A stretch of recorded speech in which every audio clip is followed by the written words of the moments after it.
Hello students, आज हम Sindh board lecture series के अंदर 9th केमिस्ट्री के 2024 का जो लास्ट ईयर का एग्ज़ाम है उसके हम न्यूमेरिकल सॉल्व करेंगे। तो हमारे पास एक न्यूमेरिकल है जो कि क्वेश्चन नंबर 3 है, जिसमें लिखा है कि कैलकुलेट करना है आपने नंबर ऑफ़ मोल्स, ठीक है, and number of molecule which is present in 45 gram of glucose, यानी ग्लूकोज आपके पास मौजूद है जो कि 45 ग्राम है। ठीक है, अब आपने ये पता करना है कि 45 ग्राम ग्लूकोज के अंदर कितने नंबर ऑफ़ मोल्स और कितने नंबर ऑफ़ मॉलिक्यूल्स मौजूद हैं। तो सबसे पहला पार्ट जो होता है वो होता है डेटा। तो आप सबसे पहले डेटा जो है वो बनाते हैं। तो सबसे पहले हम क्या करेंगे कि ये जो आपके पास मॉलिक्यूलर फार्मूला है ग्लूकोज का, इसका हम मॉलिक्यूलर मास निकालेंगे। ठीक है, तो हम मॉलिक्यूलर मास निकालेंगे। हम किसका मॉलिक्यूलर मास निकालें? हम निकाल रहे हैं ग्लूकोज का। तो ग्लूकोज है C6H12O6। ठीक है, अब आपने किस तरीके से निकालना है, यहाँ पे देखना है कार्बन कितने, 6 कार्बन है, और कार्बन का जो एटॉमिक मास होता है ये 12 होता है। ये आपको दे दिए जाएंगे और अगर आप याद कर लें तो ज़्यादा बेहतर है। ठीक है, देन अब ये कार्बन पूरा हो चुका। अब उसके बाद आ रहा है आपके पास हाइड्रोजन। हाइड्रोजन जब आएगा उससे पहले हम प्लस की साइन लगाएंगे। ठीक है, एंड देन हाइड्रोजन कितने, 1 है, और 12 हाइड्रोजन है हमारे पास, और इसका जो एटॉमिक मास है वो 1 है। देन फिर हम प्लस की साइन लगाएंगे। ऑक्सीजन हमारे पास 6 है और इसका जो एटॉमिक मास है वो 16 है। अब हम इसको सिंपल मैथ्स के तरीके से मल्टीप्लाई करेंगे। 6 × 12 आपके पास 72 आ जाएगा, प्लस 12 आ जाएगा, और यहाँ पर आपके पास 96 आ जाएगा। जब आप इन तीनों को प्लस करेंगे तो आपके पास जो आंसर आएगा वो आएगा 180। और हर चीज़ का यूनिट होता है, तो मॉलिक्यूलर मास का यूनिट होता है 180 के बाद AMU यानी एटॉमिक मास यूनिट लगा देंगे। तो सबसे पहला जो आपने काम किया वो क्या किया कि इसका एटॉमिक मास निकाल लिया। ठीक है, ये एटॉमिक मास निकालने के बाद अब आपने जो सेकंड स्टेप करना है, ठीक है, वो क्या है, डेटा के अंदर जो लिखना है वो लिखना है कि आपको कितना मास दिया गया था।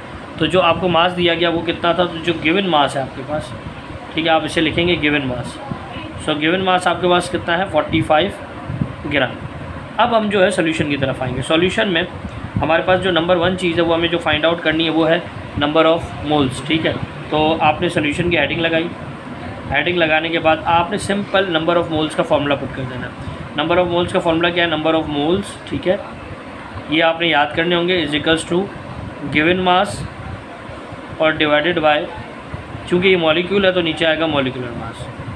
बस आपने ये लिखना है, और ऊपर जो आपके पास वैल्यूज़ मौजूद है वो वैल्यू आप इसमें पुट कर देंगे। तो हमने लिख दिया कि नंबर ऑफ़ मोल की जगह नंबर ऑफ़ मोल, ठीक है। उसके बाद गिवन मास आपके पास कितना है, गिवन मास आपके पास है यहाँ पर 45 ग्राम, और मॉलिक्यूलर मास कितना है, मॉलिक्यूलर मास है 180। तो जब आप इन दोनों को डिवाइड करेंगे तो डिवाइड करने के बाद जो आपके पास एक आंसर आएगा that is 0.25 moles. It's mean जो नंबर ऑफ़ मोल्स हैं वो आपके पास कितने हैं, 0.25 मोल्स हैं। अब जो सेकंड पार्ट है हमारा, सेकंड पार्ट क्या है, सेकंड पार्ट हमारा जो इसके अंदर मौजूद है वो ये है कि आपने number of molecules find out करने हैं। तो नंबर ऑफ़ मॉलिक्यूल्स जो है वो हम यहाँ फाइंड आउट करेंगे। इसका फॉर्मूला सबसे पहले आपने लिखना है कि नंबर ऑफ़ मॉलिक्यूल्स, ठीक है, वो किसके बराबर होते हैं, वो बराबर होते हैं मोल्स इनटू Na। अब यहाँ पे बात आती है Na किसके बराबर है। तो Na की एक फ़िक्स वैल्यू होती है जो कि मैं यहाँ पे लिख देता हूँ। Na जो है वो बेसिकली Na की फ़िक्स वैल्यू है, ये एवोगैड्रोस नंबर है, दैट इज़ 6.02 एक्सपोनेंट 10⁻23। तो आपने जस्ट ये लिख देना। ठीक है, अब आपने कुछ भी नहीं करना, आपने जस्ट जो है ना वैल्यूज़ यहाँ पे पुट करनी है।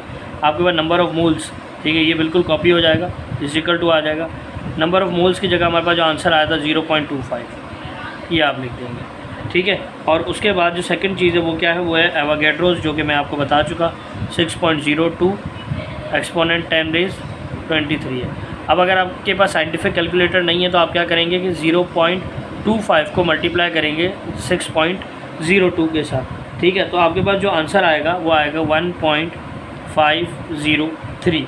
अब जो आंसर आ गया उसमें आपने ये जो लास्ट का पार्ट है मल्टीप्लाई 10⁻23 आपने ये लिख देना है। तो आप उसके अंदर लिख देंगे मल्टीप्लाई 10⁻23, और ये बेसिकली आपके पास मॉलिक्यूल्स हैं, यानी नंबर ऑफ़ मॉलिक्यूल्स हैं।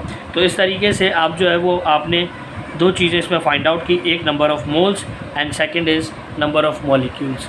अब हम मूव करते हैं अपने नेक्स्ट सवाल की तरफ जो इसी साल में आया हुआ है।